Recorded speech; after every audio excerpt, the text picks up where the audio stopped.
Please welcome our baccalaureate speaker, Paul Van de Ven.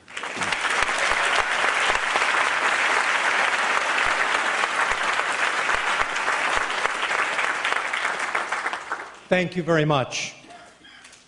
From the beginning, words and touch bind us, so let me start there with the words of the poet.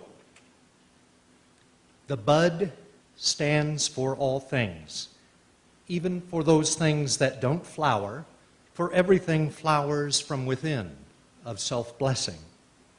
Though sometimes it is necessary to reteach a thing its loveliness, to put a hand on its brow of the flower and retell it in words and in touch, it is lovely, until it flowers again from within of self-blessing. Trustee Chair Leslie, Chair-elect Chandra Mohan, my fellow trustees, prep faculty and administrators, parents and family members, my darling Mary, my beautiful sons James and Ethan, Headmaster Bachman, graduating seniors of the Flint Ridge Preparatory School class of 2014. First, thank you, Peter, for giving me the opportunity to make this offering. However, seniors, I expect little I say will register stronger than the hopes, dreams, and perhaps the various free-floating anxieties flitting around in your bodies at this time. But besides, I think you already know quite a lot anyway. For example, you know that Will Newman in due time will settle a family score with a certain North Korean dictator. You know that Christine Kazanjian and Lauren Jacobs will run on a dual ticket for President and Vice President of the United States the moment they reach the qualifying age of 35, and that after their landslide re-election 4 years later, they will switch offices because that's how prep taught them to roll. You know that Jim Hoddy will become the first ever Nobel laureate scientist to also win a Tony Award on Broadway. You know that when you reach my age and start taking ocean cruises, the captain at the helm taking you safely port to port will be Joe Mahler, after he retires, of course, as Secretary of the Navy. And most of all, you know that Trip Westmoreland, speaking as your class's elected voice tomorrow night, will move you more deeply than any grown-up because he is your friend, and he's your brother, and he's been your peer all these years at Flint Ridge Prep. So I tell you, there's no one-size-fits-all advice, wisdom, secret, or formula I could possibly offer to more than 100 achievement-steeped souls. So let me instead share 4 movements of a lived life: a family story, a fleeting fantasy, a need fulfilled, and a spirit-lifting poem that's been handy on those times that come with the motto, as Mr. Baker will appreciate, amplexus expecta, hold on and wait.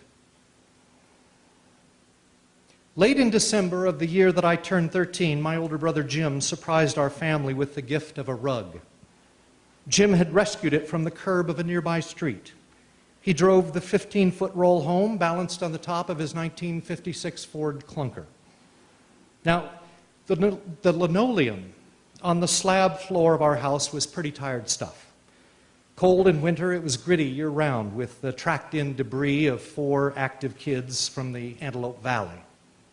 The only other rug we owned lay next to my parents' bed, a frayed wedding relic.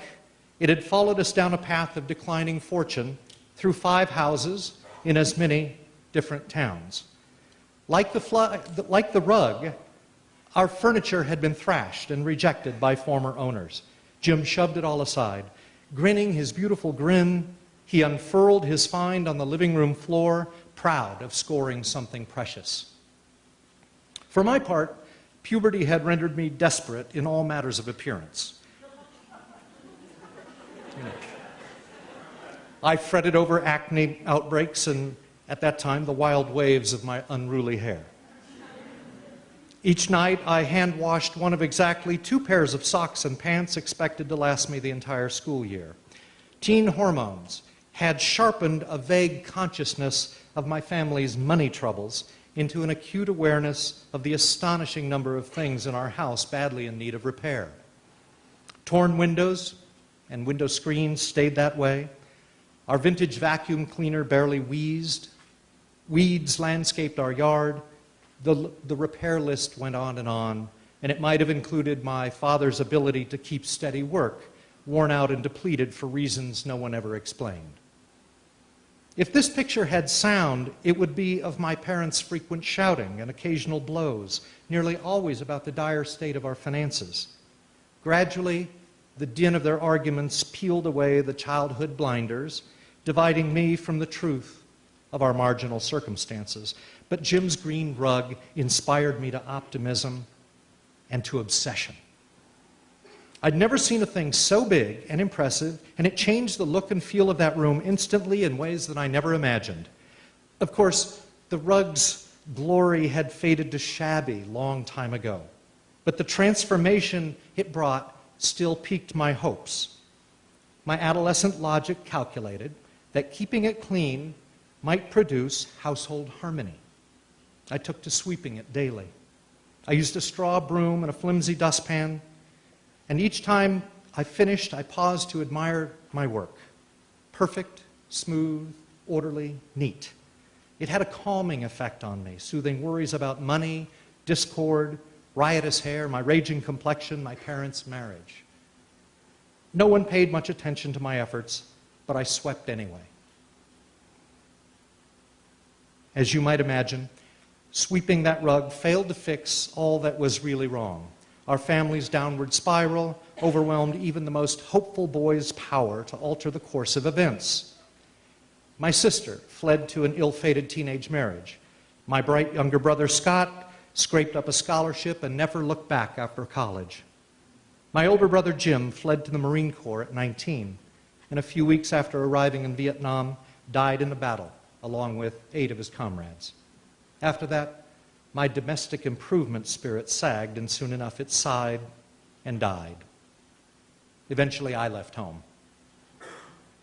Now, I tell you this story not as a buzzkill on the eve of a joyful milestone in your young lives. Rather, I tell it to provide a contrast to the rest of what I believe has been a very good life, all things considered.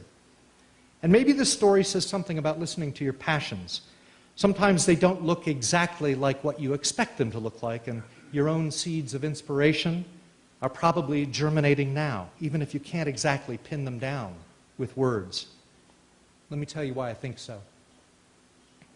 A few years after Jim brought home that rug, and shortly before he left for the Marine Corps, a fleeting fantasy took shape in the recesses of my mind.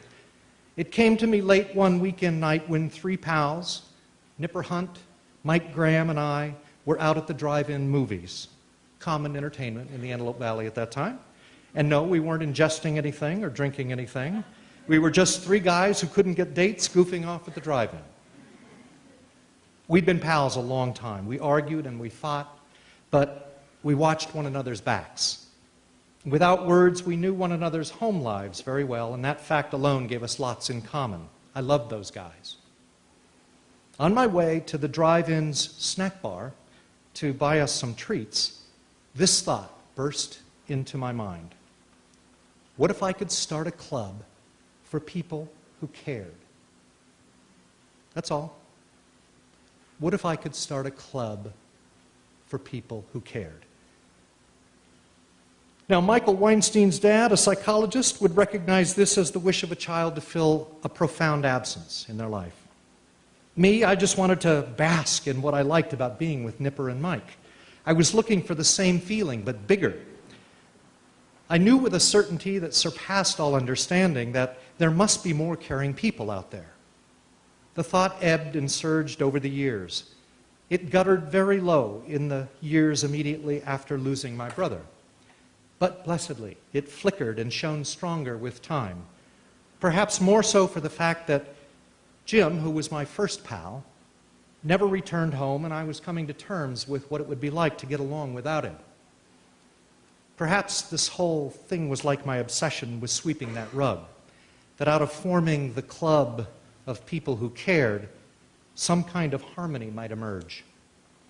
We'd all have something in common. We would all care together. Fast forward. I can't tell you when I realized first that what I was seeking was all around me. Hundreds of years before I needed it, the great tradition of American life had spawned not just a club, but an entire culture of caring people doing caring work who were literally everywhere I looked, once I focused my eyes to see them. Their efforts, often though not always, took the form of nonprofit organizations, the most organized part of America's breathing, pulsing, caring architecture of civil society. Watchdog groups, advocates of all stripes, health and human service agencies, religious congregations, garden societies, lions and elks, scouting to raise the aspirations of young people, hardcore enviros to remind us that the earth needed protecting, settlement houses, hometown associations to help newcomers find friends and a shot at prosperity, all over the place, everywhere, people looking out for one another. And to my growing astonishment, what I needed as a teen turned out to be there all along, waiting with a welcoming embrace if I stepped up and pledged that I cared too. With time, mixing it up with all kinds of people all over the world devoted to building and maintaining civil society, I began to appreciate the full meaning of Martin Luther King's immortal words. We are tied together in the single garment of destiny, caught in an inescapable network of mutuality. And for me, that principle had only grown more urgent and compelling. And in 1990, a lawyer friend, Al Rodriguez, who had provided great counsel to me when I was, for 8 years, an executive at a grant-making foundation in Los Angeles, Al proposed an audacious idea.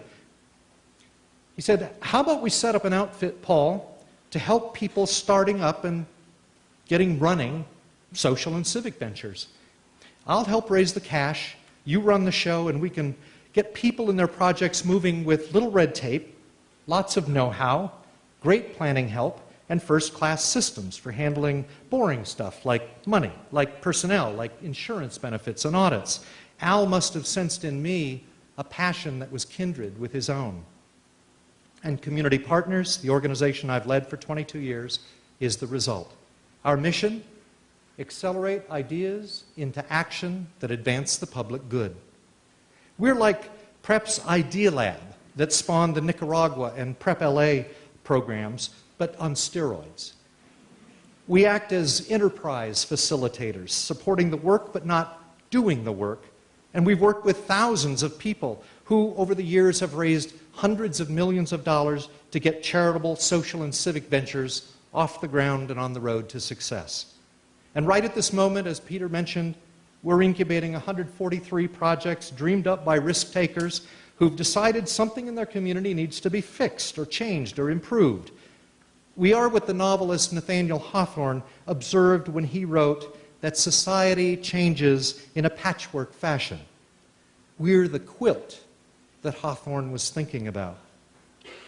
As some of you form ideas in the years ahead for making better communities, you can be assured that Community Partners' welcome embrace will always be there to receive you and your ideas.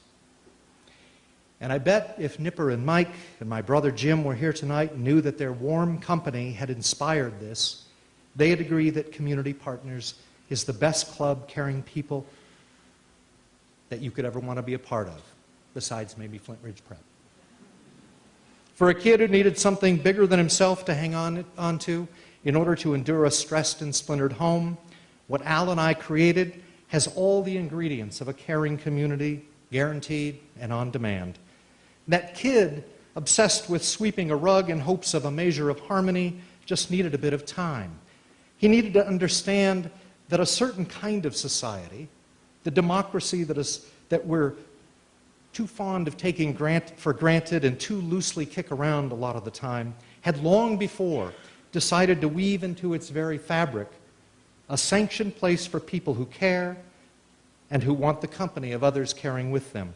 For the truth about a rug is that it is, after all, just a rug. It could be the finest Berber wool carpet in the best mansion on the block, but if the people who walk on it don't summon within themselves the trust, caring, empathy, reciprocity, and love, in short, the civility to make a house a home or a community a fit place for everyone, then no amount of sweeping or cleaning will ever bring harmony to anyone or anything.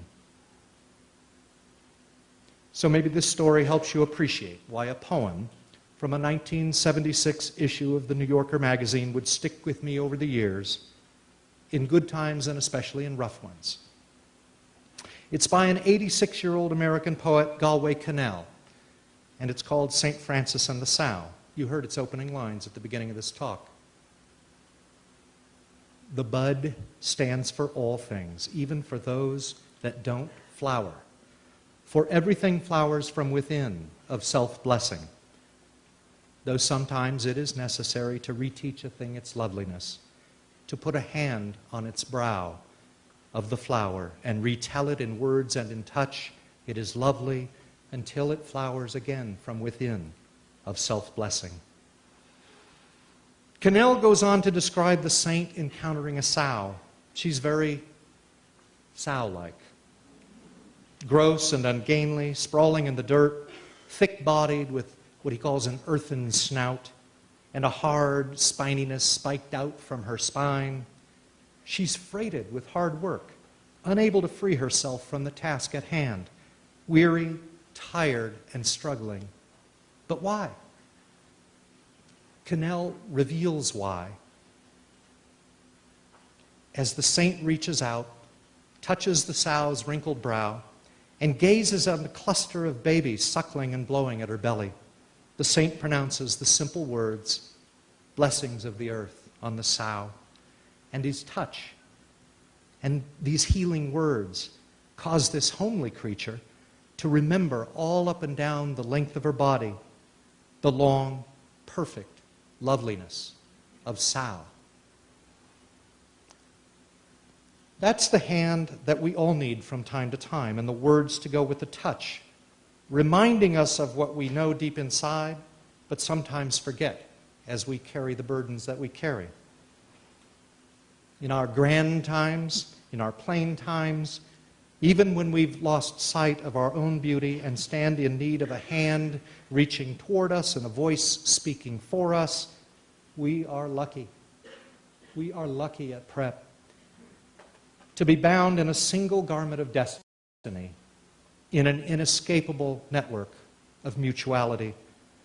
And for you, Prep will always stand as common ground as you go about finding engaging, influential, powerful places in government, politics, business, philanthropy, and the social sector, as you find roles in preserving culture, shaping new vistas for humanity, mending inequities that, good as our capitalist system is, still visits ills on too many of those among us with the least.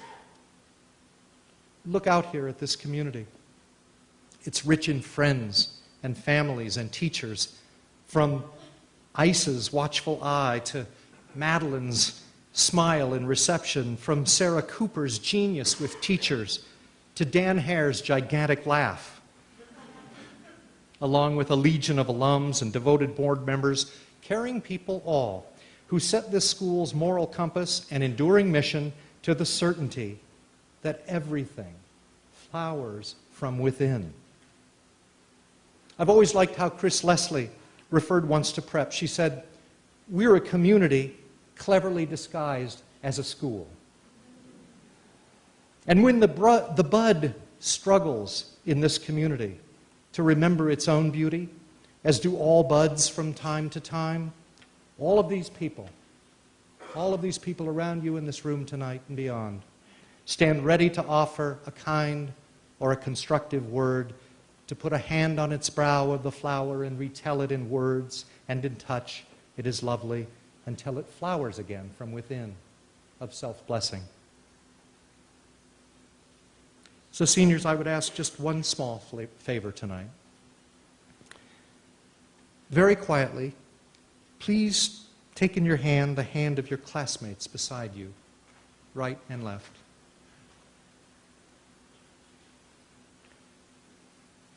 For this moment, simply experience the touch of your prep brothers and sisters and listen to these closing words.